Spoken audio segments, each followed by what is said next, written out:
Shalom, selamat malam semuanya. Saya Nataliana Marsin dari PKK 4 semester 4. Di sini saya akan menjelaskan secara singkat tentang sejarah gereja.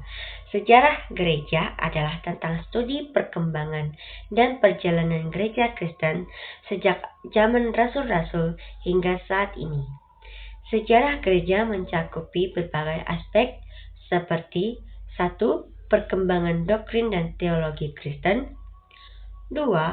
Sejarah gereja-gereja lokal dan denominasi-denominasi Kristen. Ketiga, peran gereja dalam sejarah sosial, politik, dan budaya. Keempat, perkembangan liturgi ibadah dan praktik keagamaan Kristen. Kelima, sejarah para pemimpin gereja seperti paus, uskup, dan reformator. Sejarah gereja juga dapat dibagi menjadi beberapa periode seperti 1. Periode rasuli abad ke-1 Masehi. 2. Periode patristik abad ke-2 sampai 5 Masehi. Ketiga, periode abad pertengahan yaitu abad ke-5 sampai 15 Masehi. Keempat, periode reformasi abad ke-16 Masehi. Periode kelima modern abad ke-17 sampai 20 Masehi dan periode kontemporer abad ke-20 sampai 21 Masehi. Ada juga studi gereja terpenting karena membantu kita memahami 1. Akar dan identitas gereja Kristen. 2. Perkembangan doktrin dan teologi Kristen. 3. Peran gereja dalam sejarah dan masyarakat. Keempat, sejarah gereja telah beradaptasi dan berubah seiringnya waktu. Yaitu ada juga beberapa sumber-sumber sejarah gereja yang meliputi kitab suci atau Alkitab, tulisan-tulisan para bapa gereja atau patristik, dan dokumen-dokumen gereja seperti konsili ekumenis, dan sejarah-sejarah gereja seperti sejarah gereja oleh Eusebius.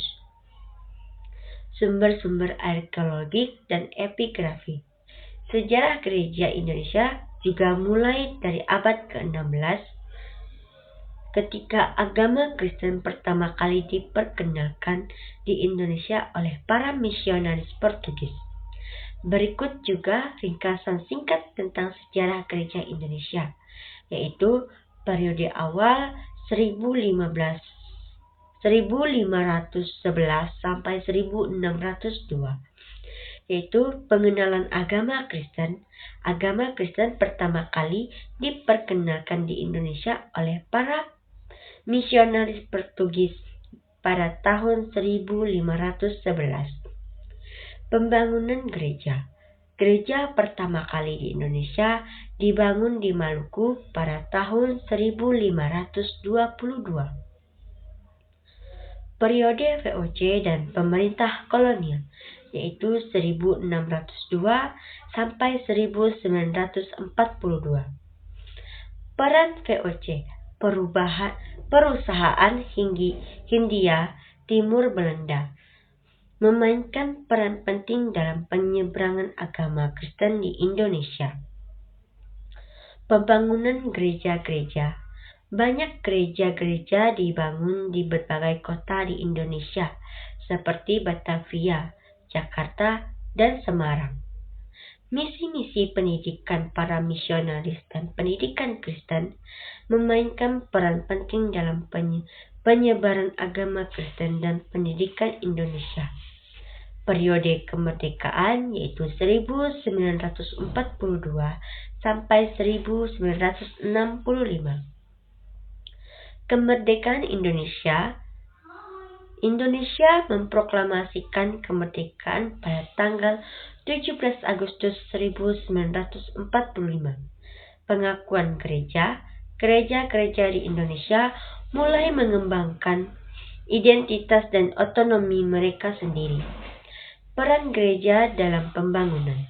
Gereja-gereja di Indonesia mulai terlibat dalam pembangunan sosial dan ekonomi. Peran modern.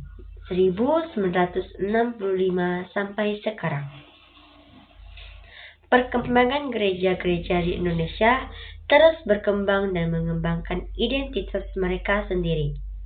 Peran gereja dalam masyarakat, gereja-gereja di Indonesia terus terlibat dalam pembangunan sosial dan ekonomi. Sejarah memproklamasikan nilai-nilai Kristen. Tantangan dan peluang gereja-gereja di Indonesia menghadapi tantangan dan peluang dalam konteks sosial, politik, dan ekonomi yang berubah-ubah.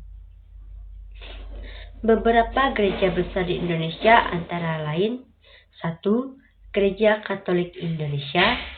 2. Gereja Protestan Indonesia atau GPI. 3. Gereja Kristen Indonesia GKI. 4. Gereja Pentakosta Indonesia atau GPDI. Demikian penjelasan secara singkat tentang sejarah gereja. Saya, Natalina Masin, mengucapkan terima kasih. Selamat malam. Tuhan Yesus memberkati.